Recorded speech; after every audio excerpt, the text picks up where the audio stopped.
In the winter of 1933, Cottonwood Hollow was cut off from the world, one road buried, the train gone, the general store running out fast. Then a young widow, Eleanor Hart, started digging behind her house brick by brick, building a stove underground, while the town laughed and called it the Witch's Hole. But when hunger finally hit, people followed a smell they thought was impossible: fresh bread, warmth, hope. And the first person to knock, ashamed and desperate, was the man who tried to ruin her. If you were Eleanor, would you feed him? Eleanor Hart stepped off the Greyhound bus into Cottonwood Hollow with a 5-year-old clinging to her coat and a muslin-wrapped jar tucked inside her travel case. The wind hit harder here, unfiltered by city buildings, and she felt it like a slap that told her she was somewhere she didn't belong yet. Her daughter, Nora, didn't complain. She just watched, sharp-eyed, taking it all in: snow collecting on the chapel roof, the rusted Texaco pump out front, the way men on the porch of the general store didn't stop staring even when Eleanor turned to face them. She had $21 left, a letter from the mining company offering the abandoned house near the east slope, and one asset no one else knew she carried: a sourdough starter older than she was, born from her grandmother's hands in rural Kentucky. On the first day, she unpacked slowly. On the second, she sharpened a shovel. By the third, she was knee-deep in frozen soil behind the house, digging like she meant to bury something terrible. Every time a car passed on Route 287 and didn't stop, she dug deeper. They watched. And when Silas Crow saw her dragging bricks from the collapsed mill, he chuckled and said, loud enough for the store to hear, "She's building herself a grave or a hex. Either way, save her the trouble." They laughed. She didn't. She recorded everything in a black cloth notebook she kept by the window: how long the bricks took to dry once thawed, how much kindling the oven might burn per batch, how many days she guessed before snowfall cut the town off from Bozeman. The notebook was salvaged from a thrift shelf in Helena and still smelled faintly of pipe tobacco. Nora called it the Book of Hard Plans, and sometimes fell asleep beside it. Eleanor didn't correct her. Each night after supper, she sat by the small stove with her pencil, cataloguing like a scientist and praying like a woman who'd run out of luck. She wasn't delusional. She knew no one would help her build the oven. She knew the town saw her as a nuisance, a poor widow in worn boots and wrong ideas. Still, she sketched the chamber's curvature, folded clay into mortar, and cured the inner dome using heat from coals she begged off the logging boys. When Nora asked why they couldn't just buy bread like they did in St. Paul, Eleanor answered without looking up, "Because here, baby, bread isn't sold, it's rationed." Silas had started raising prices already. Flour that cost 4 cents a pound last winter was now 7. He blamed train delays, supply routes, Roosevelt's new policies. But Eleanor had lived through enough war shortages to recognize a man creating scarcity for sport. By mid-November, the nickname caught. Witch's Hole, they called it. Not even whispered, just part of conversation now. Eleanor would walk through town with a basket on her arm, and someone would cough the words like a joke. She said nothing. She stopped going to the post office altogether after a woman at the counter, a Mrs. Dunning, refused to hand her parcel directly, laying it down like Eleanor carried sickness in her skin. But Eleanor had bigger worries. The roof over her makeshift chamber needed insulation, and the only tarp she had was patched with scrap denim. She lined it with old newspapers, the Billings Gazette, the Missoulian, a torn page from a 1932 Sears catalogue. Nora helped tamp down straw between the crevices. It wasn't warm, but it held. At night, the sound of the rail line grew thinner.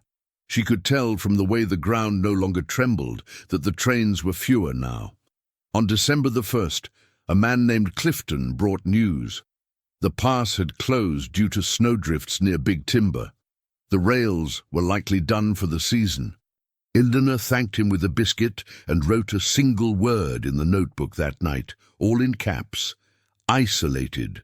She underlined it 3 times. The only person who didn't seem to mind her presence was old Mags Tierney, who ran the tiny postal drop from her side porch. One afternoon, Mags shuffled down with a wool scarf and a worn copy of Good Housekeeping.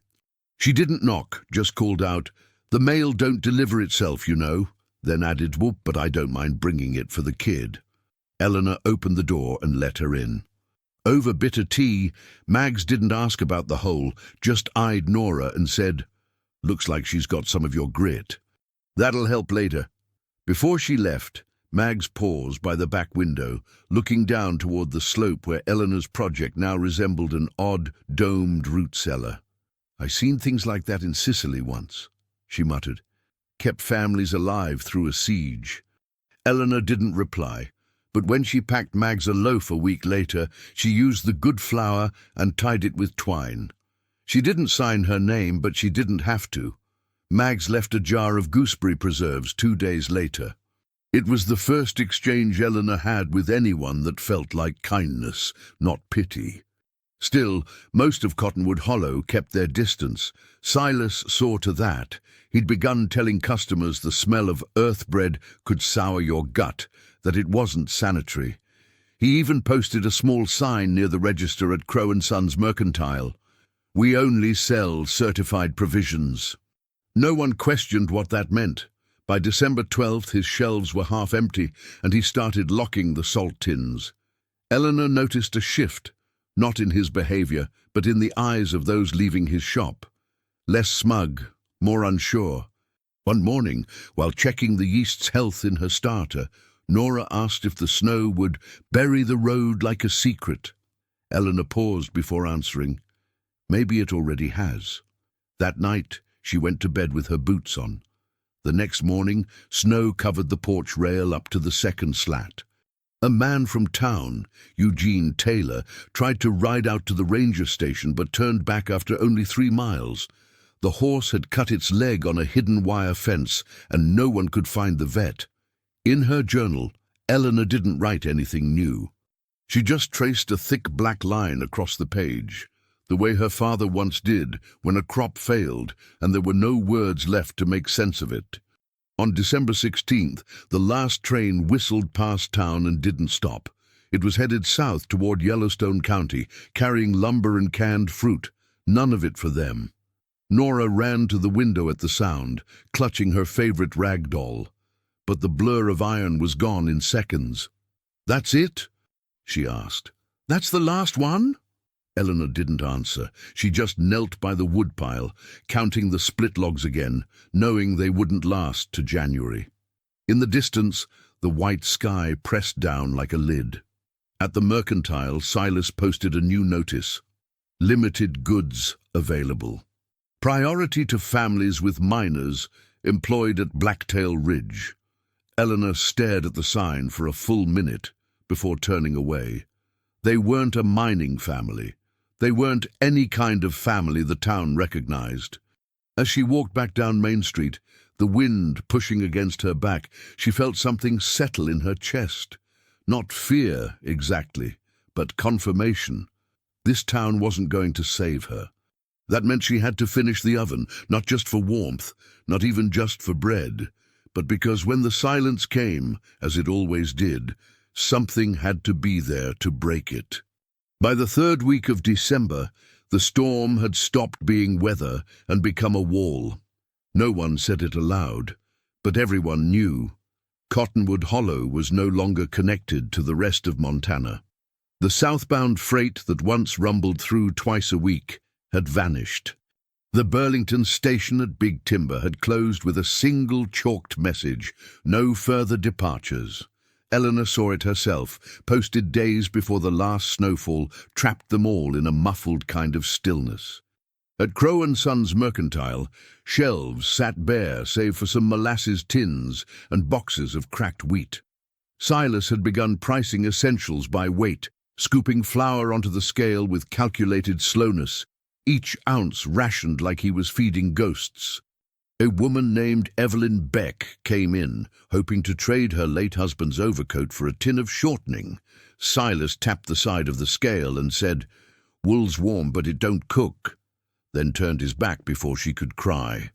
Those kinds of exchanges didn't make it into the town's shared memory, not the way rumors did, but they carved into the winter like scars. No one talked about hunger. They talked about the cold. But the truth showed up in smaller, quieter ways. Spoons scraping metal, children chewing sleeves, men walking slower past the bakery that used to be open on Main Street, now shuttered and hollow. Underground in the chamber, Eleanor had finished with cracked palms and stitched together resolve. The scent of bread had begun to feel like a heartbeat. Her starter had thrived, despite the cold, thanks to the trick her grandmother taught her in Kentucky: wrap the jar in a flannel shirt at night and keep it close to the stove. Nora took that task seriously, whispering to it like it might listen. The oven, shaped like a dome and lined with fire bricks scrounged from the ruins of the Keystone mining office, held heat better than Eleanor had dreamed. She tested loaves made from rationed flour, stretching each batch with mashed potatoes and a bit of cornmeal when needed. At first, it was just survival. But when she saw Nora watching her with wide eyes as the crust browned and crackled, Eleanor understood she was baking more than sustenance. She was making something the cold couldn't steal. Quietly, she began to share. Not publicly, not yet. The first loaf was wrapped in newspaper and left on the porch of a retired schoolteacher named Hattie Bell, who hadn't been seen outside in days. Then came a biscuit slipped into the pocket of 12-year-old Tommy Rhodes, who helped shovel snow near the schoolhouse and limped from an old injury. No notes, no explanations, just the warmth of something human passed from hand to hand. Eventually, the smell gave her away. It started one morning when the frost was so thick it looked like white paint on the windows. A man named Robert Givens, whose wife had been hoarding dried lentils like coins, paused mid-path and lifted his head like he was trying to remember something from before the war. He followed it down the slope behind the Hart House, eyes scanning for smoke. He didn't knock. He just stood near the opening to the root cellar and waited. Eleanor saw him and didn't speak. She handed him a roll and a jar of broth she'd made from boiled onion skins and herbs from a tin marked 1928. He took it like it might vanish and walked away without a word. But the next morning there were 4 people. By the end of the week there were 11. Most didn't speak. They kept their hands in their pockets and their eyes on the dirt. Some tried to press coins into her palm. One woman left a brooch wrapped in a handkerchief on a stump. Eleanor kept none of it. She returned the brooch with a simple, "I'm not the store." That became her quiet mantra. She wasn't bartering. She wasn't buying redemption. She was feeding what was left. What began as a trickle became a pattern. Eleanor posted no sign, made no announcement. People simply began to appear. And as they did, they brought with them small things, contributions, not payments. Clifton brought kindling stripped from a collapsed outhouse. Evelyn Beck brought her husband's old gloves, repurposed into mitts for Nora. Mags Tierney brought salt. It wasn't charity, and it wasn't obligation. It became ritual. They arrived before dawn, worked in silence, took what was offered, and left. Eleanor created a system without hierarchy. Everyone who came helped somehow. When Tommy's limp worsened, she gave him the job of folding cloths. When Clifton's arthritis flared, she let him sit inside and count jars. She watched how people responded not just to the bread, but to the dignity of being needed. Nora, sensing the shift, began writing names on flour sacks with a stub of charcoal, simple lists that tracked who had come, not who owed what. She called it the registry, and kept it tucked beneath the hearthstone like it was holy. Eleanor never told her to stop. There was a sacredness in recording presence, in not letting people disappear under snow and silence. From his shop window, Silas watched the procession. He told himself it was nothing, just winter madness, the way people clung to whatever fire they could find. But he noticed his regulars thinning. He saw Evelyn Beck walk right past his porch without looking up. He saw Robert Givens return a can of beans to the shelf and leave empty-handed. He began to keep the store open later, even when no one came. When he did sell, he asked more. Butter doubled in price. He introduced a sign-up sheet for flour, listing minors first, families with children second. Eleanor's name was never on it. One afternoon, when only one customer came through, he slammed the register shut so hard the drawer stuck. "Let them line up for dirt bread," he muttered to himself, though the words sounded weaker than he meant. At night, he sat in the backroom office under a calendar that still showed November. He didn't change it. Somewhere, deep down, he was afraid that if he flipped the page, the town might not be his anymore. The day Mags Tierney brought her niece down to the root cellar for soup marked a quiet turning point. The girl, maybe 6, had a cough sharp enough to rattle windows.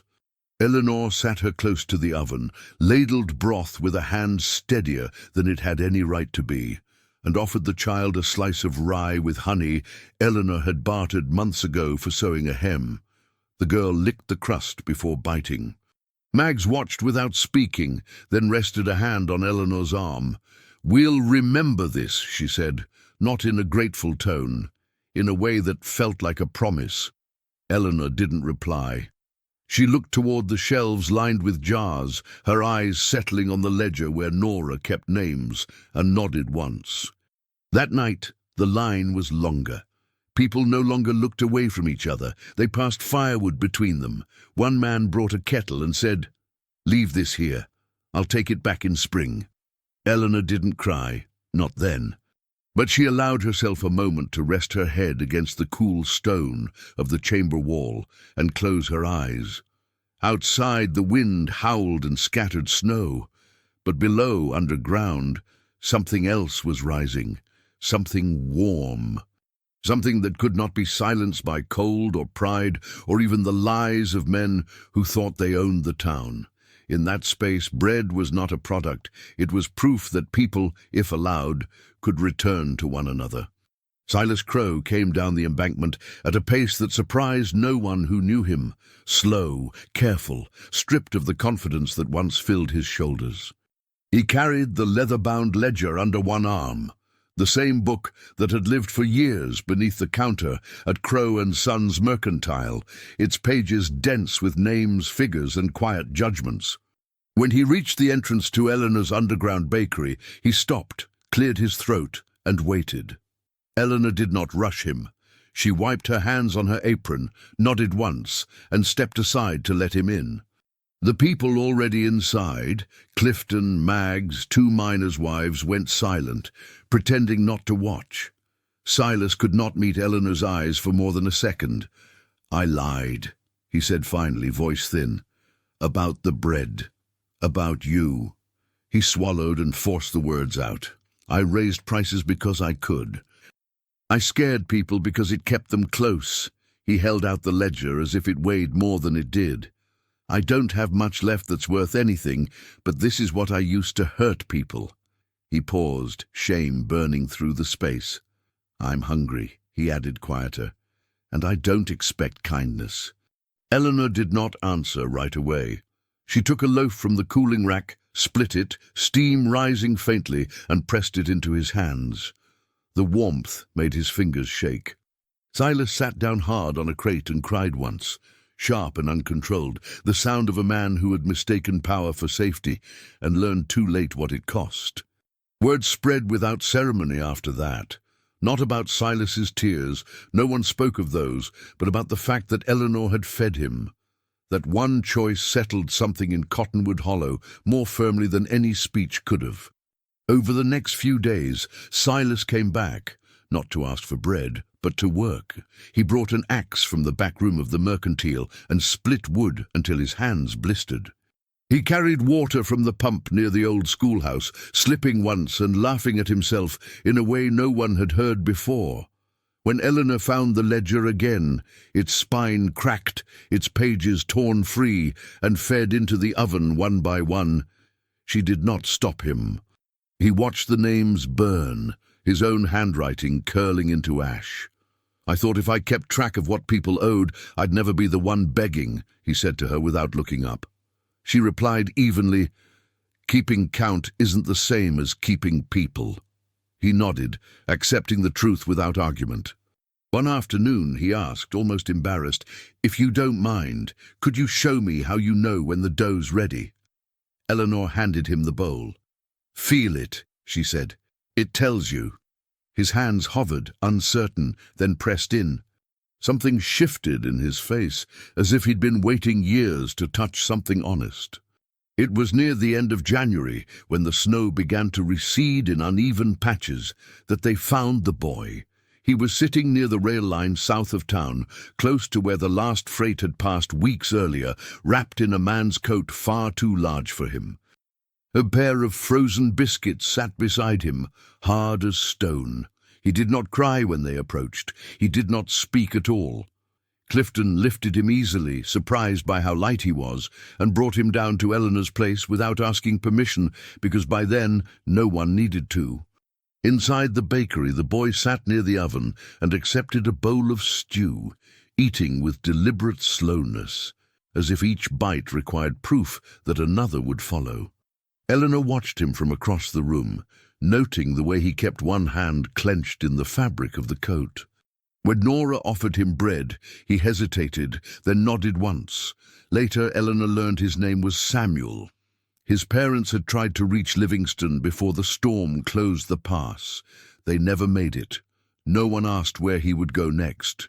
The question answered itself as Eleanor wrapped him in a spare blanket and felt something inside her finally give way, not breaking, but opening. Silas changed in small, observable ways. He stopped speaking first. He listened. He repaired shelves at the mercantile and reopened the doors, this time letting people take what they needed and write nothing down. When someone tried to argue, he said, "I've already taken my share." He brought jars from the back room to Eleanor, lids polished, labels scraped clean. "For the starter," he said, awkward but sincere. He stayed late in the bakery, kneading dough under Eleanor's direction, learning how temperature mattered, how patience mattered more. When he burned a loaf, he did not curse. He shrugged and started again. The town noticed. Apologies began to surface in ordinary moments, not announced, but woven into action. A man returned a shovel he'd borrowed months earlier. A woman brought back a scarf she'd once taken without asking. They did not say, "Forgive me." They said, "This is yours." It was enough. Eleanor did not decide to take Samuel in all at once. It happened over a series of small truths. He slept better near the oven. He followed Nora everywhere. He trusted Eleanor's hands. One night, when she tucked him in on the narrow bed beside Nora's, he asked, "Do I have to leave when the train comes back?" Eleanor sat on the edge of the mattress, thinking of all the ways she could avoid promising something that might break them both. Instead, she said, "No." The word settled between them, solid. She signed the papers weeks later at the county office in Big Timber, the clerk stamping approval without ceremony. On the walk home, Eleanor bought Samuel a wool cap from the dry goods store, blue, slightly too big. He wore it anyway. That evening, Silas brought a small cake made from his first successful bake. It leaned to one side, imperfect. Eleanor cut it and served it without comment. On the morning Eleanor divided the starter, the town gathered without being told. She filled the jars carefully, passing them hand to hand, explaining how to feed it, how to keep it alive. Each person listened like they were being entrusted with something fragile and necessary. Silas took his jar last, holding it with reverence. "I won't waste it," he said. Eleanor believed him. As the bread baked again, its scent rising familiar and steady, no one spoke of miracles anymore. They spoke of schedules, of repairs, of spring. The hunger that had brought them together loosened its grip, replaced by something sturdier. When Eleanor stood in the doorway with Nora and Samuel beside her, watching neighbors carry their jars home, she felt the quiet satisfaction of a promise kept. The bread would continue. So would they. What did this story leave in your heart? Tell us in the comments. We read every one. If you enjoyed it, please subscribe and like. It truly helps us keep creating stories with care and time. And if you want another tale like this, watch one more video here on the channel.